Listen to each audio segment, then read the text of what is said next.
എടവനക്കാട് ശ്രീ ഭുവനേശ്വരി ക്ഷേത്രം അണിയൽ കടപ്പുറം പുനഃപ്രതിഷ്ഠാ ദിന മഹോത്സവം വിവിധ പൂജാ ചടങ്ങുകളോടും ആരാധനകളോടും കൂടി ഭക്തി സാന്ദ്രമായി ആഘോഷിച്ചു. This news brought to you by Kalpaga Weddings, North Paravoor. Edavanakkad Shri Bhuvaneshwari ദേവി ക്ഷേത്രം പ്രതിഷ്ഠാ ദിന താലപ്പൊലി മഹോത്സവം ഭക്തിസാന്ദ്രമായി. സർവഭീഷ്ടപ്രദായിനിയും സങ്കടനാശിനിയും ഭൂമാതാവുമായ എടവനക്കാട് ശ്രീ ഭുവനേശ്വരി ദേവിയുടെ പ്രതിഷ്ഠാ ദിനത്തോടനുബന്ധിച്ച് താലപ്പൊലി മഹോത്സവം കുംഭം 18, 19, 20 തീയതികളിൽ ഭക്തിയുടെയും ആചാരാനുഷ്ഠാനങ്ങളുടെയും നിറവിൽ ഭക്തിസാന്ദ്രമായി നടന്നു.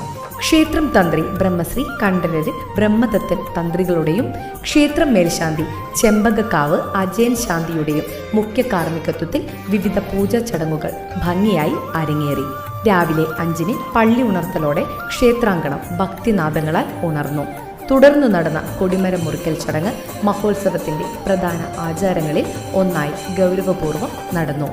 ക്ഷേത്ര ആചാരക്രമങ്ങളുടെ ഭാഗമായ ഈ ചടങ്ങ് ഭക്തജനങ്ങളുടെ സാന്നിധ്യത്തിൽ നടന്നത് മഹോത്സവത്തിന് ആത്മീയമായ തുടക്കം കുറിച്ചു.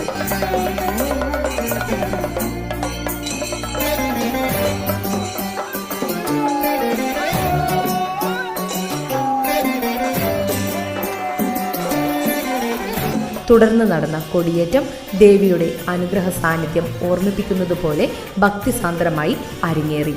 പൂമൂടൽ താലം വരവും ചടങ്ങിന് കൂടുതൽ ഭംഗി പകർന്നു. ക്ഷേത്രം തന്ത്രി ബ്രഹ്മശ്രീ കണ്ഠരര് ബ്രഹ്മദത്തൻ തന്ത്രിയുടെ മുഖ്യ കാർമ്മികത്വത്തിൽ സമുദ്രപൂജയും മീനൂട്ടും ഭക്തിപൂർവ്വം നടന്നു. മഹോത്സവത്തിന്റെ 3-ാം ദിവസം നടന്ന മഹാ അന്നദാനം നിരവധി ഭക്തജനങ്ങളുടെ സാന്നിധ്യത്തിൽ ഭക്തിസാന്ദ്രമായി അരങ്ങേറി. ദേവിയുടെ കൃപാനുഭവമായി നൂറുകണക്കിന് ഭക്തർ അന്നദാനത്തിൽ പങ്കുചേർന്നു. ദേവിയുടെ അനുഗ്രഹമായി കരുതപ്പെടുന്ന ഈ അന്നദാനം മഹോത്സവത്തിന്റെ പ്രധാന ആകർഷണങ്ങളിലൊന്നായി മാറി. തുടർന്ന് ചെണ്ടമേളത്തിന്റെയും ഭക്തിനാദങ്ങളുടെയും മുഴക്കത്തിൽ നടന്ന ഗംഭീരമായ പകൽപൂരം ക്ഷേത്ര പരിസരം ഉത്സവ മഹിമയിൽ നിറച്ചു. ഇതോടനുബന്ധിച്ച് ഭുവനേശ്വരി ദേവിക്ക് സമർപ്പിച്ച പൊങ്കാല ഭക്തിസാന്ദ്രമായി നടന്നു. അനേകം ഭക്തസ്ത്രീകൾ അഗ്നിയുടെ മുന്നിൽ പ്രാർത്ഥനകളോടെ പൊങ്കാല അർപ്പിച്ച് അമ്മയുടെ അനുഗ്രഹം പ്രാപിച്ചു.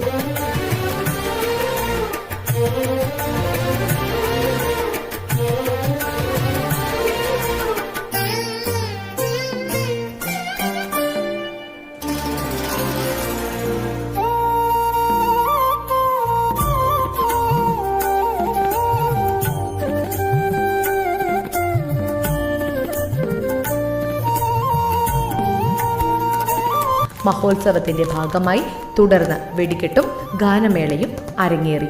ഭക്തിയും ആചാരപരമ്പരയും നിറഞ്ഞ ഈ മഹോത്സവം ഭക്തജനങ്ങൾക്ക് ആത്മീയാനുഭവമായി മാറി. ന്യൂസ് ഡെസ്ക് നാട്ടുവാർത്ത അണിയൽ. കുംഭമാസത്തിലെ മകത്തിനാണ് ഇവിടെ കൊടിയേറ്റം. അന്ന് ചോറ്റാനിക്കര മകവും കൂടിയാണ്.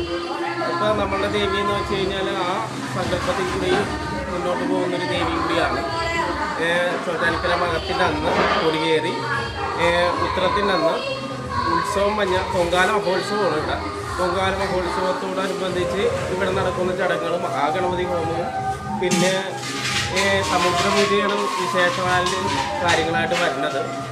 വന്നത് ഇപ്പോൾ ഒരു 13 വർഷമായി നമ്മളിവിടെ കൂടിക്കൊണ്ടിരിക്കുന്നത്.